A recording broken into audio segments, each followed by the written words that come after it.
I grew up in a small blue house on a quiet street in Boston, America. The paint was chipped along the window frames, and the porch steps creaked when you put your weight on them. In autumn, a leaning maple let its leaves fall like rust-colored rain, and I used to sweep them into neat lines that the wind ruined 5 minutes later. My mother, Evelyn, said the house needed firm hands and lists, so she kept a clipboard on a hook by the kitchen door. My sister, Clara, could do no wrong, and my father, Robert, wore his silence like a coat he never took off. It was a house where dinner was on time, and feelings were late or never came. I slept in a room at the back that caught the morning light. The walls were the color of salt, the floor old and smooth. As a child, I pressed my ear to the boards at night and listened to the house breathe. The boiler clicking, the pipes knocking, the soft shush of leaves against the siding. When I got older, I learned the house made other sounds. The careful hush after a lie, the fast, bright laughter when my mother praised Clara, and the cool, even tone she saved for me, like a line drawn on paper too straight to be kind. Evelyn had rules for everything. She believed a woman should be useful and graceful, which meant I had to fold laundry with edges sharp as paper and pour coffee without a single drop on the table. She said a house showed the truth of a person. If a cushion sagged or a clock stopped, she looked at me as if I had failed my duty to time itself. She also said money should be quiet, like a good guest. We don't talk about it, she warned. We manage it. I took that to mean I should build my own life in a careful, steady way. I worked, I saved, and I kept my hopes small enough to fit in a drawer. Then I met a man who made my hopes step out of the drawer and breathe. His name was James Smith, though I mostly called him Mr. Smith at first because he carried himself with a calm I wanted to respect. We met at a bookshop one winter afternoon when the air smelled like wool and rain. He asked if he could buy me tea. I said yes, and kept saying yes to the soft, good things that followed. Long walks along the river, easy jokes, the quiet joy of his company. He told me he wanted a life that was honest and warm. I told him I wanted a life where love did not feel like a test. We fit in a way that felt sound, like a door closing with the latch set right. When I got engaged, my family smiled strangely, as if we were in a play and they had been handed roles they didn't like. Clara kissed my cheek and whispered, "I always knew you'd find someone." Her lipstick left a neat mark that I wiped away in the mirror. My mother put a hand on my shoulder and said, "This is surprising." The pause in that sentence was a room full of doubt. My father squeezed my fingers and let go. In the evenings, I caught them whispering in the dining room, cutting their voices short when I walked in. The silver bowl on the buffet was always polished to a hard shine, as if it had been scolded. A week later, I learned the truth that broke the house open. My mother wanted my fiancé to marry Clara, not me. She said it in the kitchen one night while the kettle burned, and no one moved to save it. "Listen to me," she said, soft but sharp. "You think this is for you, but it should be for your sister. She has the right presence." She looked me up and down, as if measuring fabric. "We can fix this. Men change their minds all the time." My hands shook so badly, I gripped the edge of the counter to stop the rattle.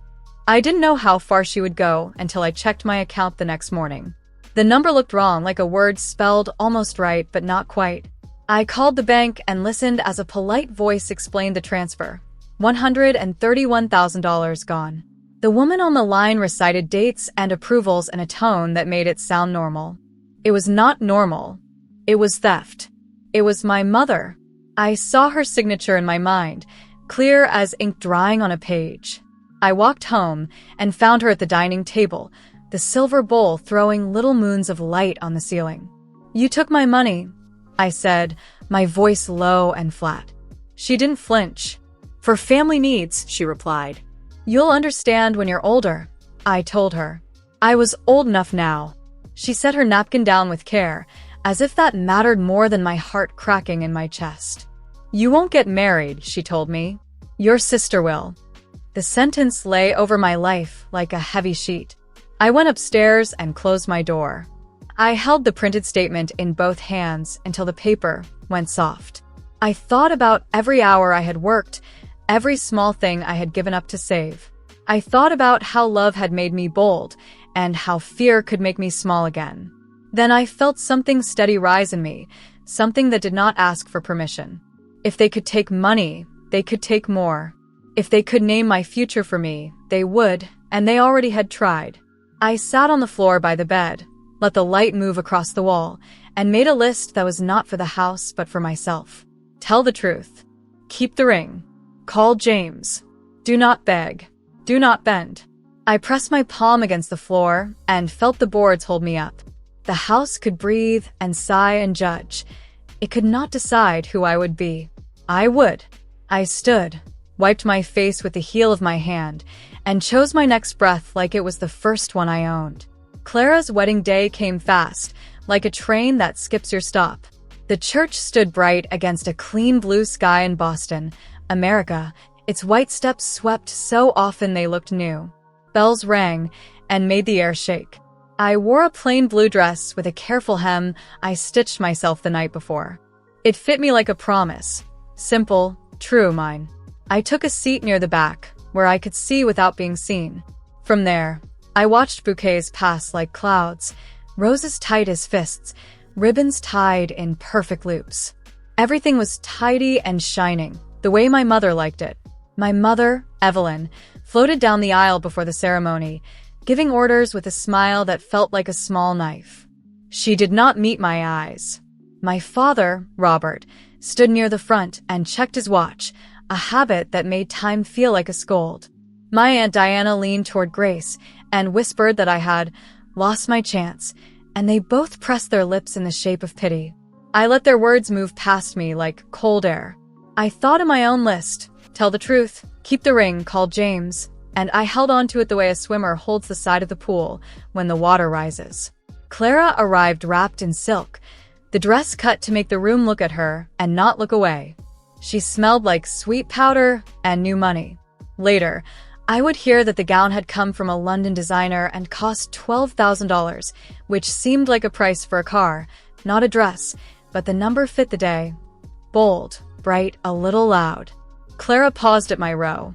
She bent her head as if to kiss me on the cheek and then laughed softly, the kind of laugh that points at you. Don't worry, Teresa, she said. Some girls are not meant for big love.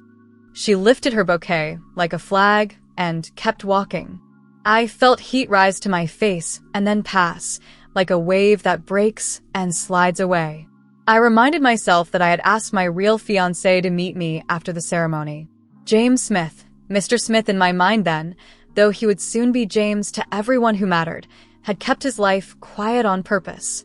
He told me one night, as we split an apple in my small kitchen, that money draws out people's worst stories, and he wanted our story to stay clean.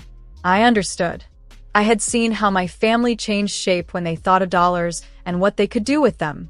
So we waited. We made no grand show. We built a steady thing, the way you build a house that will stand through winter. The vows began. Music filled the high ceiling, and sunlight slid across the floor like water. I watched Clara say words about honor and care. I wondered if she knew what those words meant. I wondered if my mother knew. In the back of the church, I kept my shoulders straight and my hands folded in my lap. Grace turned once to look at me. Her eyes were bright with curiosity, like she wanted to see me break. I did not. I breathed in and out and thought of the brownstone James had once described on a quiet street in New York, the kind of place that smelled like coffee and stone in the morning. He had told me we could find a home like that. He had said, "We'll make rooms where you can hear your own voice." After the kiss and the cheer and the long walk back down the aisle, there were photos on the church steps. The photographer called out poses and names, and people rearranged themselves like furniture. My mother waved Clara forward and pulled me back with the lightest touch. A sweet smile stretched across her face. "Family first," she said to me, as if I were not part of it. I stood at the edge and felt the old ache, the ache of being nearby, but not inside. Then I remembered the path I had chosen. I was no longer asking to be let in. I had a door of my own. On the lawn, a caterer passed crystal flutes and small cakes on shining trays. Someone said the champagne was $250 a bottle, as if the price could bring joy. Diana leaned close and asked if I had found something sensible to do, now that my engagement had changed. I looked at her, at the soft skin at the corner of her eyes, at the way a mean thought made her mouth tilt. "Yes," I said. "I've found something very sensible." She blinked, confused, and smiled as if I had paid her a compliment. Clara's laughter lifted again from a ring of bridesmaids, bright and easy, as if it had never hurt a soul. I slipped away to the side path lined with boxwoods and checked my phone. One message from James. "I'm here. Take your time. I'm by the old elm." His care lived in the quiet parts of sentences, the way he never rushed me, the way he left space. I felt a calm settle over me, the kind that makes your spine feel like a straight beam in a good house. I put the phone in my bag and walked back toward the crowd, ready to stand where I needed to stand and say what I needed to say. When I returned, my mother was telling a group of guests that Clara had always been the light of our home. She lifted her glass and nodded toward me without saying my name. I thought of the map of my life, the small blue house in Boston, the studio I dreamed of starting in Chicago, the future trip to Europe I would take on my own terms, with my own $5,000 saved for the ticket and the room. I thought of how love had taught me to draw my own borders. The bells began to ring again, calling everyone toward the cars. People started to move, and the air shifted. I stepped into the center of the lawn and raised my voice just enough to carry. "I have someone to meet after the photos," I said, not to anyone and to everyone. "Someone important to me." A few faces turned. Clara rolled her eyes. My mother's smile held still, but the corners of it trembled, as if they were tired. I felt no tremble in me. The path to the old elm waited in the sun. I smoothed the skirt of my blue dress, held my head level with the horizon, and walked forward into the part of the day that belonged to me. Outside the church, the sun pressed warm on the old red bricks, and the steps shone from many shoes. People drifted into groups the way iron filings follow a magnet, toward Clara, toward my mother, toward the camera. The photographer called out names as if arranging furniture. I stood a few paces off, near a hedge of boxwood, and watched the day move without me. The bells had stopped. The quiet felt like a held breath. I smoothed the skirt of my blue dress and walked forward until I stood on the top step, level with the front doors and the bright white columns. "I have something to say," I told my family. They turned, but only with their eyes. My mother, Evelyn, kept her smile in place and let it sharpen. My father, Robert, pinched the bridge of his nose as if I were late to a lesson he had already taught. Clara glanced down at her bouquet, then up at me, and let a small laugh fall into the warm air. Aunt Diana leaned to Grace and whispered a question I did not need to hear. Someone coughed. The photographer waited, bored, his finger resting on the button. From the street below, a quiet hum grew louder, the sound of good tires on clean pavement. A black car slid to the curb and rested there in a way that did not ask for space. It simply had it. The driver stepped out and opened the rear door. A man in a dark suit, simple and clean, swung his feet to the ground and stood. He did not hurry. He straightened his jacket, looked up at the church, and then found me, as if there was no one else in the world. I felt my breath steady. The day turned in my direction. I came down the steps to meet him. His hand found mine, easy and known, and I felt the old fear fall through a hole in the floor. We turned back to the crowd together, shoulder to shoulder. "Everyone," I said, and my voice did not shake. "Meet my real fiancé. This is Mr. Smith, a billionaire." The word billionaire landed like a glass bell in the middle of the steps. Silence rang out.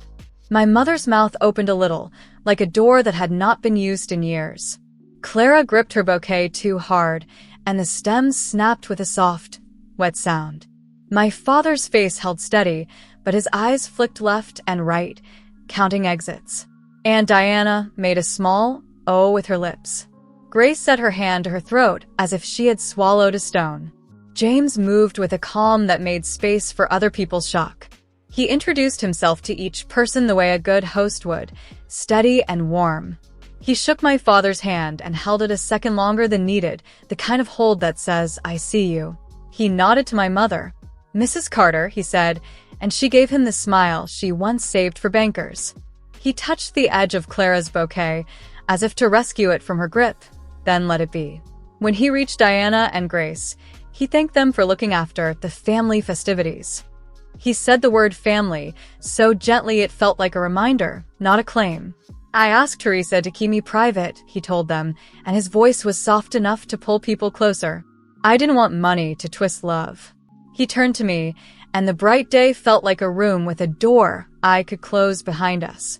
"Are you ready?" "I am," I said. The words were simple and strong, like a beam under a roof. Behind us, the photographer cleared his throat and suggested a picture with the happy couple, if this is a moment to celebrate. My mother's eyes flashed, some quick math running behind them, numbers turning, choices rearranging. She reached out as if to touch my elbow, then let her hand fall. "Teresa," she said, "be sensible. We can talk." The pause was a hallway she wanted me to walk down. I stayed where I was. Clara found her voice. "So this is your game," she said, and the words were sweet at the edges and bitter in the middle. "You bring a rich man to my wedding to make a scene." She looked James over in a way that counted, not admired. "How very clever of you." "Not a scene," I answered. "Just the truth." The driver brought up a small envelope, cream paper, my name written in James's clear hand. It held a folded deed copy, the proof of the brownstone we had put under both our names in New York, America. The purchase price, for $1,200,000, sat on the page like a plain fact. Walls, windows, a kitchen with clean stone. Below it, another paper, a trust in my name with $3 million, not for show but for safety. They were not shields, they were keys. I did not hold them up. I did not need to. The weight of their truth lived in my spine. My father took a step toward me. "We made mistakes," he said, softer than I had heard him speak in years. "Let's not add one more." I thought of the day my mother took $131,000 from me and called it family needs, the way a thief hides a hand in a silk glove. I thought of Clara's line, "Some girls are not meant for big love," and how I had learned to answer my own life with my own voice. "I'm not adding anything," I said. "I'm subtracting what hurts." James squeezed my fingers, then let go so I could stand on my own feet in front of the people who had once told me who I was. I lifted my chin and looked across the steps, face to face, and felt a calm drop through me like a plumb line finding true. "I wish you well," I said. "But I am not staying in a story where love is counted like coins." Clara laughed again, but it was a thin sound now, not the bright ribbon she had thrown around the morning. "You'll come back," she said. "Everyone comes back." My mother said nothing. She stared at the car as if it were a ship with no gangplank. "We won't," James answered, smiling without heat. "We're going home." Home, to me, was not only an address or a deed. It was the way he said we and meant it with his whole chest. It was a kitchen that would smell like coffee and toast while I sketched designs for a studio in Chicago, where I would pay my team fair salaries, $85,000 to start, because steadiness is a form of love. It was a plan to visit London and Europe next spring, where we would rent a small flat for £5,000 a month and walk by the river holding hands like people who have nothing to hide. I turned once more to my father. His shoulders had dropped, as if some old armor had slipped. I wished him better days, and meant it. Then I took James's arm, and we walked down the steps, past the stunned guests, past the photographer who lowered his camera as if the moment did not belong to film. The driver closed the door behind us with a soft, sure click. As the car pulled away from the curb, I looked back at the church growing smaller in the window, and I did not feel small with it. I felt right-sized to my own life. James laced his fingers with mine. "No rush," he said. "Just forward."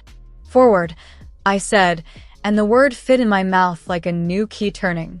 We left the old story on the steps with the broken stems and the careful smiles, and we carried the quiet of our true choice into the bright afternoon that waited for us, like a house with every light on. We married quietly 2 weeks later in New York, America. The ceremony was small and calm, just a simple promise said out loud, and signed in ink. Afterward, we walked home through streets that smelled like rain and bread. The brownstone we bought for $4,200,000 waited with its tall windows and steady brick, a house that felt like it had a spine. Inside, the kitchen held clean stone and the faint scent of coffee even before the first pot was brewed. We unpacked dishes and dreams in the same afternoon, and I slept that night with my hand in James's, the city's hum like a soft engine under our future. James told me I should never have to ask for safety. He meant it. He set up a fund in my name with $3 million, and the paperwork sat on our table like a small, quiet guard. "Your voice is worth more than any number," he said, but he made room for both, voice and number, so that I could choose with no fear. The first choice I made was simple.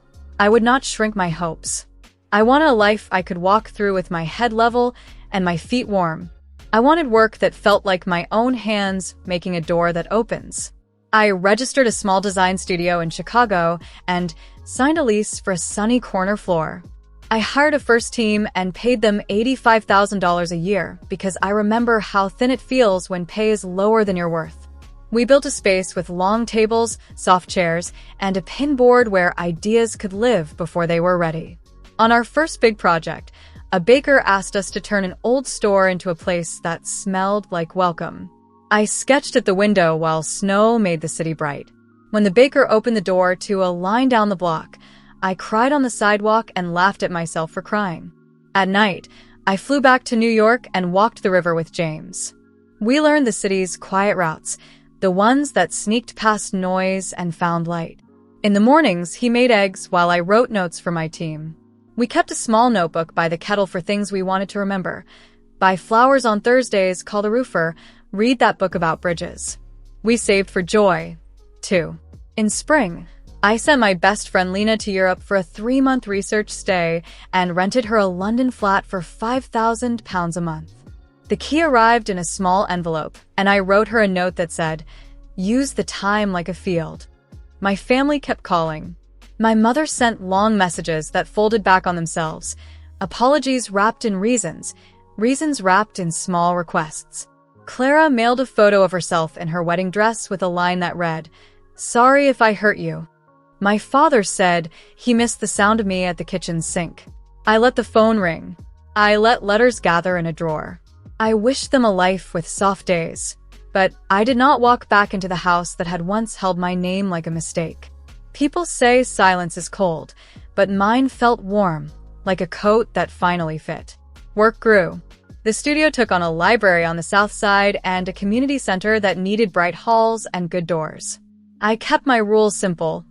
Pay on time, tell the truth, design for the way a person's hand reaches a handle. When I signed our first contract over $500,000, I brought home takeout and we ate on the floor because we were painting the dining room.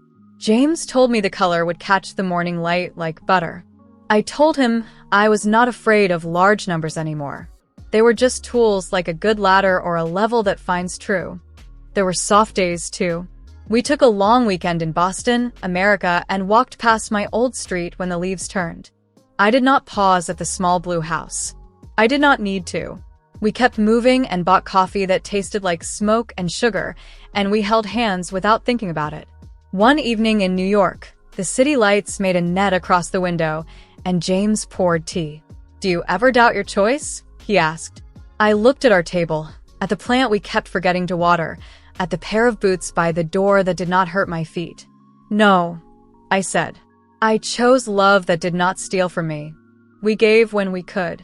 James wrote a check for $250,000 to a shelter that helped women start new lives, and I spent Saturdays there teaching how to sketch a room and plan a budget. I told them what I had learned the hardest way. Name your numbers out loud, then name your needs, and make sure the needs lead. I learned to measure not only walls, but peace. At home, we cooked simple meals and left the dishes to soak while we danced in the kitchen to old songs that did not boast. Sometimes we said nothing for a long time and smiled because the quiet felt full. By summer, London called to us. We planned a month there, the kind where days stretch and ideas catch.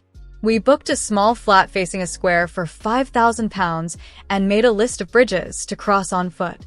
I wanted to see how other cities hold their weight, how stone meets river, how people pause on a rail to watch light move. We would come home in time for fall in America, for apples and wool coats, and new contracts spread across our table with mugs, leaving warm rings. I felt my life hold together the way a well-built house does.